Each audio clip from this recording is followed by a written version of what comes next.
Corona संकट काल में अर्थव्यवस्था का जाम चक्का घुमाने के लिए केंद्र की मोदी सरकार ने 6 अहम फैसले लिए हैं। इनमें से 3 किसान और अन्य देश में निवेश को लेकर किए गए हैं। इसके तहत सरकार ने किसानों की 50 वर्षों से चली आ रही मांगों को पूरा किया है। प्रधानमंत्री नरेंद्र मोदी के नेतृत्व में बुधवार को केंद्रीय कैबिनेट की बैठक हुई। प्रधानमंत्री आवास पर 2 घंटे चली इस बैठक में 2 विशेष अध्यादेशों को मंजूरी दी गयी। इनमें आवश्यक वस्तु अधिनियम और APSC अधिनियम में संशोधन को मंजूरी मिली है। वहीं कैबिनेट के फैसले में कृषि उत्पादों के भंडारण की सीमा खत्म की गई है, लेकिन अति आवश्यक परिस्थिति में ही ऐसा किया जा सकेगा। राष्ट्रीय लोकतांत्रिक पार्टी के मुखिया और नागौर सांसद हनुमान बेनीवाल ने किसानों के हित में केंद्र की मोदी सरकार द्वारा लिए गए फैसलों का स्वागत किया। आगे नागौर सांसद हनुमान बेनीवाल ने क्या क्या कहा, जानने के लिए देखिए पॉलिटॉक्स की है खास रिपोर्ट। ये है टॉक्स न्यूज नेटवर्क और आप देख रहे हैं पॉलिटॉक्स, राजनीति का कच्चा चिट्ठा।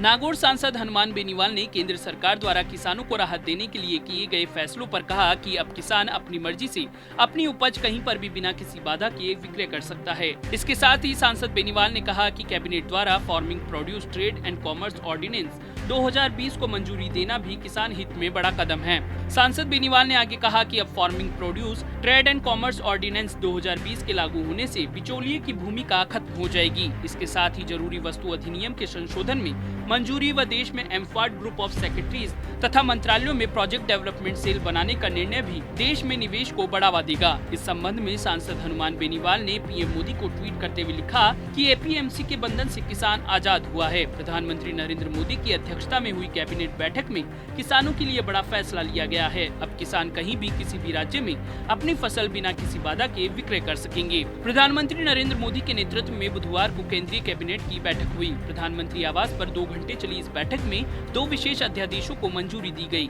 इस पर केंद्रीय मंत्री प्रकाश जावड़ेकर ने फैसलों की जानकारी देते हुए कहा कि कृषि को लेकर ऐतिहासिक फैसले लिए गए हैं। सरकार ने किसानों की 50 वर्षों से चली आ रही मांगों को पूरा किया है। आवश्यक वस्तु अधिनियम APSC अधिनियम में किसान हितैषी सुधार किए गए हैं। प्रकाश जावड़ेकर ने आगे कहा कि किसान अब कहीं भी अपना उत्पादन बेच सकेगा। किसानों को ज्यादा दाम में अनाज बेचने की अनुमति मिली है। उन्होंने कहा कि कॉमर्स एंड इंडस्ट्रीज को लेकर भी निर्णय लिया गया है। भारत में ज्यादा से ज्यादा निवेश हो, इसके लिए एम्फाड ग्रुप ऑफ सेक्रेटरीज बनाया गया है और साथ ही हर मंत्रालय में प्रोजेक्ट डेवलपमेंट सेल होगा। जावड़ेकर ने कहा कि कोलकाता पोर्ट को श्यामा प्रसाद मुखर्जी नाम देने का फैसला भी लिया गया है। PM मोदी ने इसकी घोषणा 11 जनवरी को ही की थी। प्रकाश जावड़ेकर ने आगे कहा कि pharmacopoeia commission for Indian medicine and homeopathy के आयुष मंत्रालय के अंतर्गत गठन को मंजूरी मिली है। पॉलिटॉक्स ब्यूरो, जयपुर। ये है टॉक्स न्यूज नेटवर्क और आप देख रहे हैं पॉलिटॉक्स, राजनीति का कच्चा चिट्ठा।